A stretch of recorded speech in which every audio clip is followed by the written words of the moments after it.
Hey everyone, welcome back.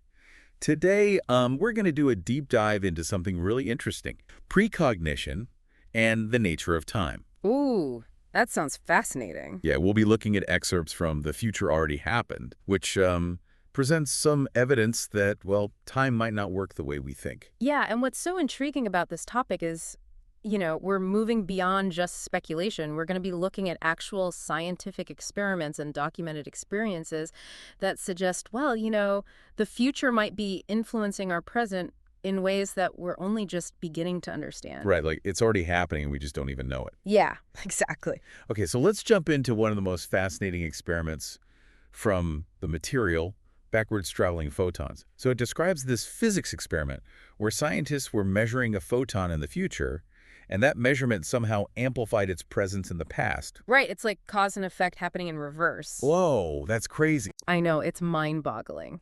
This experiment, well, it sort of delves into this concept of retrocausality, which suggests that an action in the future can influence an event in the past. So to put it simply, it challenges, the traditional linear view of time, where the past influences the present and the present influences the future. I see. So instead of like a straight line, we might be looking at something more like a loop or a spiral where past, present, and future are like all interconnected and can potentially influence each other. Exactly. And while this idea is, well, it's still hotly debated, in the scientific community, the implications of retrocausality are huge. It suggests that our understanding of time, and maybe even reality itself, might need like a radical overhaul. Yeah, it's a lot to process. But if the future can influence the past, what does that mean for our everyday lives? I mean, are there any practical examples of this that we can relate to? Well, think about the concept of presentiment, like that feeling you get. It's actually been studied in labs. Researchers have found that our bodies sometimes react to emotional stimuli, wait for it, before we even consciously perceive them. Oh, wow. You mean like having a physical reaction to something before you even see it? How is that even possible? I know, right? That's the fascinating part. Studies have shown that physiological responses like electrodermal activity and pupil dilation can occur a few seconds before a person is shown an image designed to, elicit an emotional response. So it's like our subconscious is picking up on cues from the future, and our body's reacting before our conscious mind even catches up. Yeah, it's wild. Yeah, it's pretty wild. But if our bodies can have these precognitive responses, what about our minds?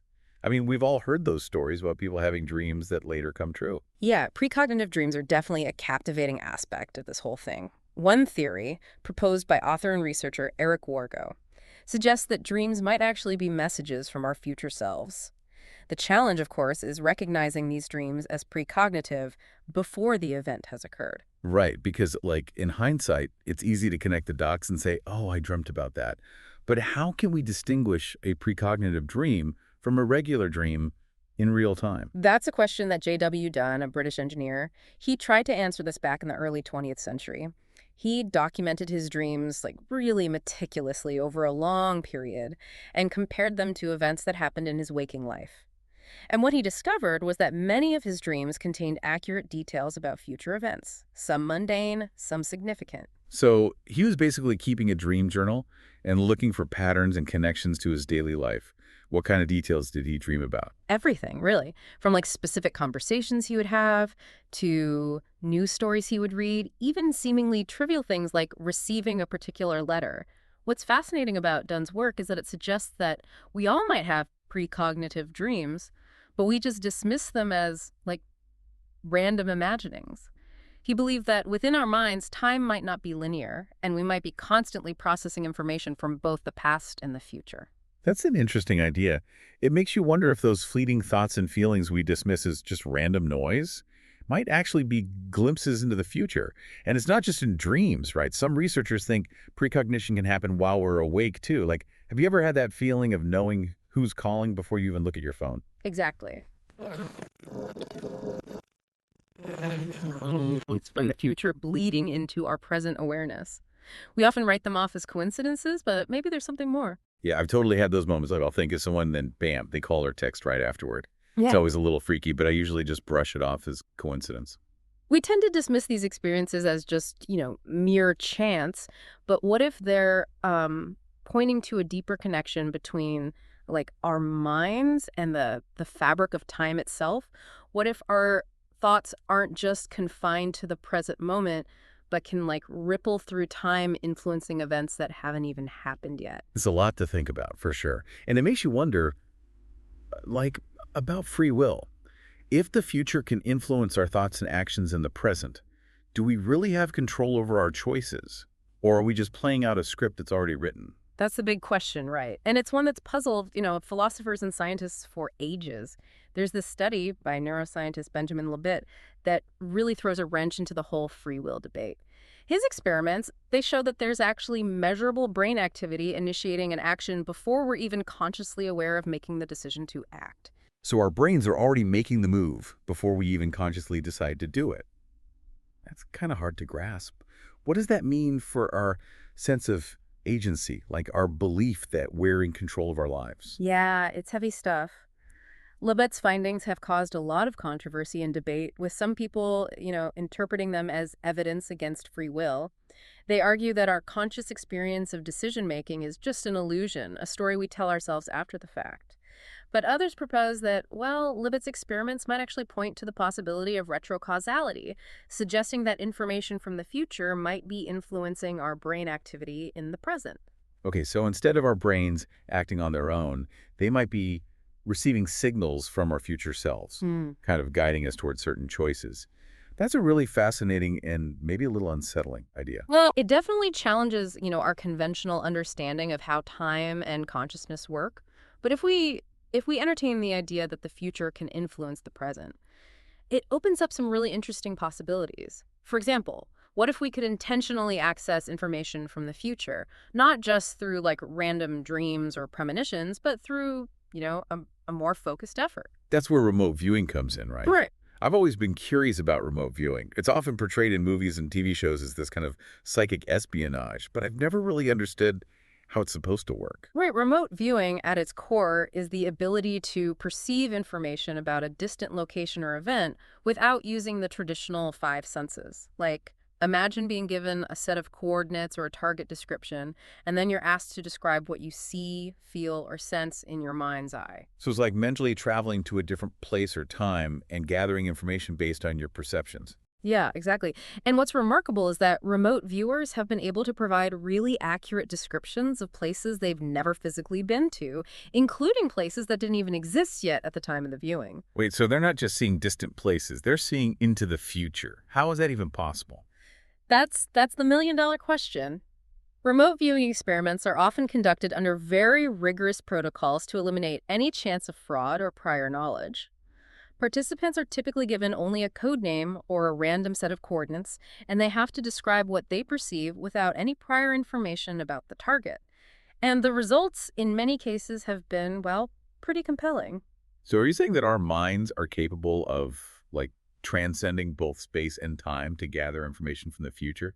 That's a pretty wild idea. It definitely challenges our conventional understanding of reality, but if we consider the possibility that consciousness is not bound by the limitations of the physical body or linear time, then these seemingly extraordinary abilities might not be so far-fetched after all. It's a lot to take in. This is all incredibly fascinating, but it also raises some ethical considerations, like if we can potentially access information from the future, what are the implications for our choices and actions in the present? Yeah, that's a valid concern. If we start relying too heavily on, precognitive information, do we risk becoming like passive observers rather than active participants in shaping our lives? Does it diminish our sense of personal responsibility? These are complex questions that we need to grapple with as our understanding of time and consciousness continues to evolve. It seems like the more we learn about these extraordinary capabilities of the human mind, the more questions we uncover. Definitely. It's a journey of exploration and discovery, and the further we delve into the mysteries of consciousness, the more we realize how much we still don't know.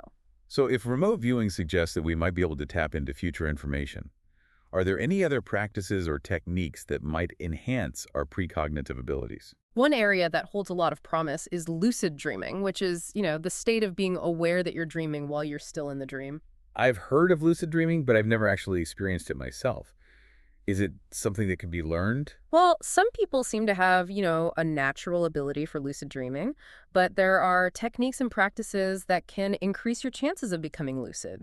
It's like training your mind to recognize the subtle differences between the dream state and waking reality. And what's so special about lucid dreaming in the context of precognition?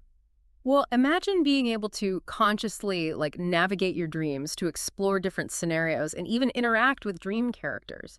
It opens up a whole new world of possibilities for accessing information and insights that might not be available to our waking minds. So instead of just passively receiving random dreams, you could actively seek out information or explore potential futures. Exactly. Some lucid dreamers claim to have received clear and accurate information about future events while in the dream state, and they describe being able to interact with their future selves or to witness events that later unfolded in their waking lives.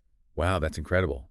It makes you wonder if lucid dreaming could be a kind of conscious time travel, allowing us to explore different timelines and possibilities. It's a fascinating concept, and while more research is definitely needed to understand the full potential of lucid dreaming, it certainly seems to hold, a key to unlocking some of the mysteries of time and consciousness.